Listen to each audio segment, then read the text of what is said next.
Well, a very good morning from Phuket, and today we're at the Andaman Water Park. The park's very easy to find. It's positioned on Phua Phuket Keo Road, if I pronounce that right, which is roughly 20 minutes away from Patong and 15 minutes away from Phuket town. Now, as you enter into the park after parking your vehicle, if you arrive in your own vehicle, you will come to an area where they will check your bag. Now, of course, bag check areas are quite common in amusement parks because the parks don't want people bringing in food and drink from outside because they want you to spend your money within the park. So just bear that in mind. No food and drink allowed. Your bags will be checked. Now, if you do bring food and drink, of course, you can pick that food and drink back up when you leave the park, but you cannot take any food and drink inside the park, unfortunately. So let's now make our way up to, well, I guess you'd call it the main entrance, as this is the area where you will be paying your admission fee into the park. There are a few choices when it comes to admission in the park, but the one that we're going to go for today is the 1,500 baht, which allows us onto all of the rides and experiences, etc. But as you can see, there are a couple of choices. Now, once you've paid your admission, you will be given a wristband. The wristband has a few uses. Yes, it gives you admission to the actual water park and all the rides, but it also controls things like lockers, should you wish to have a locker. Money can be credited to the wristband so you can purchase food and drink within the park without having to carry any cash around, which is very useful in a water park. Now, they do have towel hire as well as the lockers, so if you don't want to bring your own towels, you can hire them from the park. They're not cheap, as you can see. The lockers are very useful at 150 baht per locker. If you're in a group and you've got somebody to keep an eye on your belongings, you may not need a locker, but of course, if you're not, you're going to need somewhere to put your belongings when you're on the rides and enjoying the water park. The lockers themselves are very easy to set up. Again, it's all with the wristband. Using the LCD screen, you set up a locker. It will show you the available lockers. You choose one, scan your band, and then that is allocated to your wristband. And then on returning to the lockers, you just scan your band and the locker door will automatically open.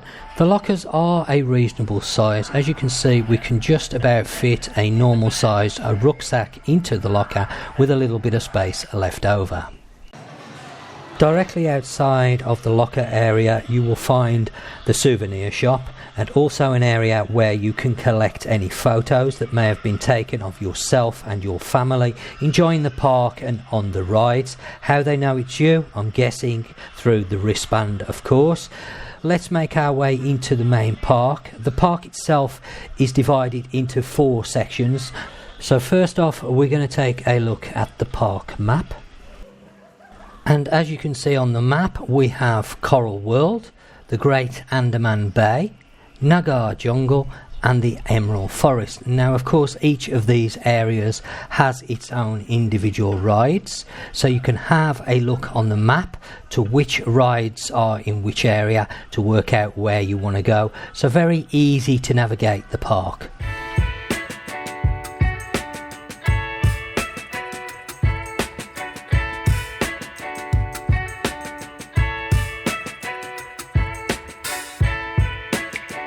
So first stop is going to be an area known as Coral World, and in my opinion, having looked around this area, I think this has been designed with the younger members of the family in mind. Lots of activities for the young ones, so an ideal place to visit if you have a young family.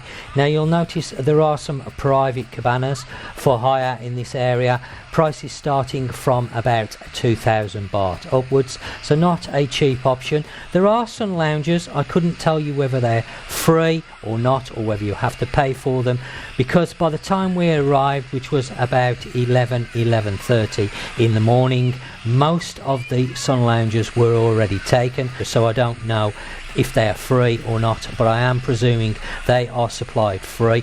Now the area we're looking at now is called Wonderland, and I'm sure you're going to agree this is no doubtedly been designed for the young ones. Lots of fun rides in there for the children to experience and explore.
Welcome to the Great Andaman Bay, and in front of us now is one humongous wave pool.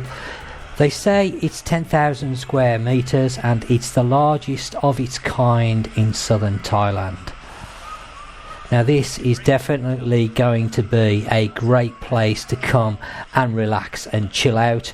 Lots of sunbeds here. You can see there's a few available where there's no towels, but there are quite a few people here at the park today. So bear that in mind when you visit if you're coming in a busy time. And of course at the moment here in Phuket we are seeing a very lively high season, so lots of people in the park.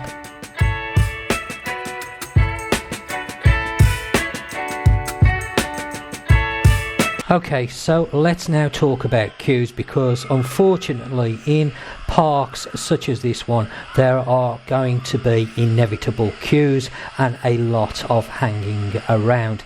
Now to my left hand side you can see this amazing ride. This is called the Eagle Flyer.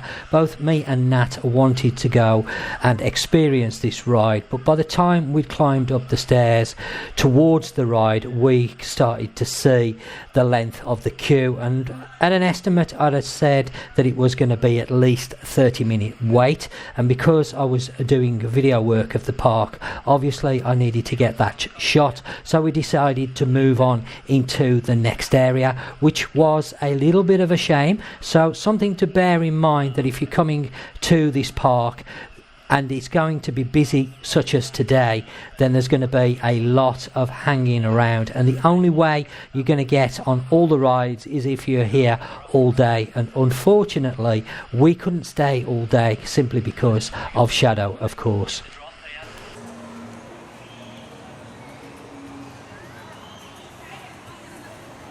So we're now going to take a look at the food area within the park. It's called the Tropical Beach Restaurant, and this area really houses a few different choices when it comes to food. There's Indian food, there's Mexican food, of course there's Thai food, there's also burgers, so quite a good choice of food. But of course, remember, it's not going to be quite as cheap as on the high street.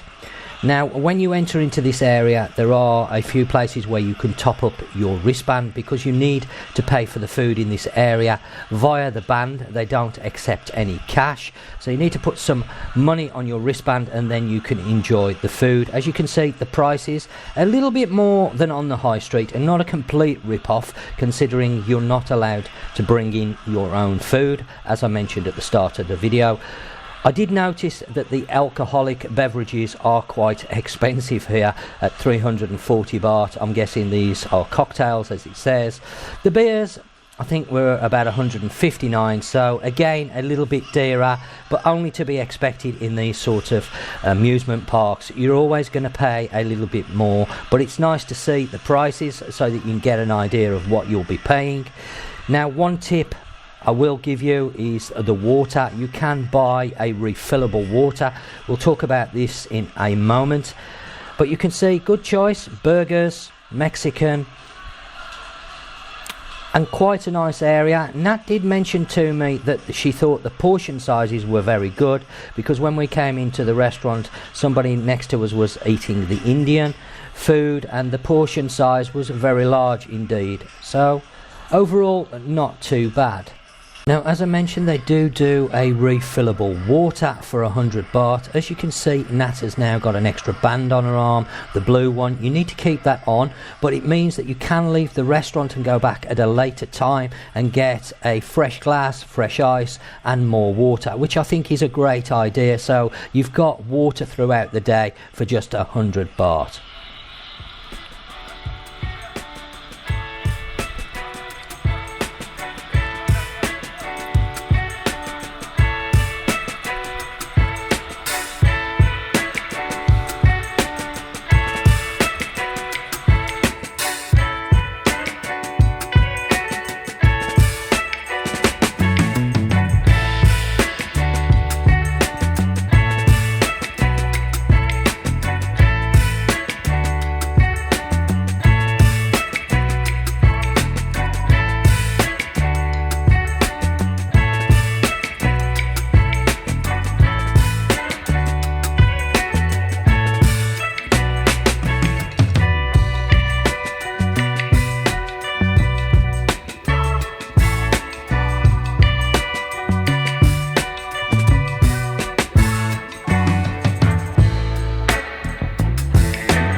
Now, if there's a group of adults coming to the park, once you've experienced all the thrills of the rides, there are a few places that are specifically designed for adults, such as the sandbar in front, which is basically a large pool area with a swim up bar, so you're going to be able to relax and chill out in this area. There's also an area called the sand beach, which is a man-made beach where you can chill out and relax with your drinks. And finally, there is the wave bar as well that you can visit. So a few places to chill and relax if you're coming into the park, whether you're coming with children or whether you're coming as a group of adults. So let's now talk about my personal impression of the water park, which is a good one. It's certainly not a cheap day out. especially for larger families when you take into the cost of the admission and then having to buy all the food and drink within the park. But it is definitely a fun day out. There is plenty to see and do for all ages within the park, and on a day like today where you've got blue skies, I can't imagine a better place to come and have some fun. So overall, a very good impression. Would I come back to the park? Yes, I definitely will be revisiting the park, but I think next time I will leave my cameras at home, because it's very difficult when I'm trying to film stuff to actually enjoy what I'm filming for obvious reasons. But it is a fantastic place to come, as I say, and have some fun. Don't forget to check out the description down below, because I will have all the relevant links in there, including a map link from Google to make it very easy to find if you're coming by yourselves. Also, if you like the content that you've seen, please do give it a like and also share the content. Now, if you're new to the channel, please do check out some of my older videos and consider subscribing, because lots more of this type content coming your way very, very soon. Well, I guess that just leaves me to say, as always, thanks for watching, and until next time, you take care, and I'll catch you on the next one.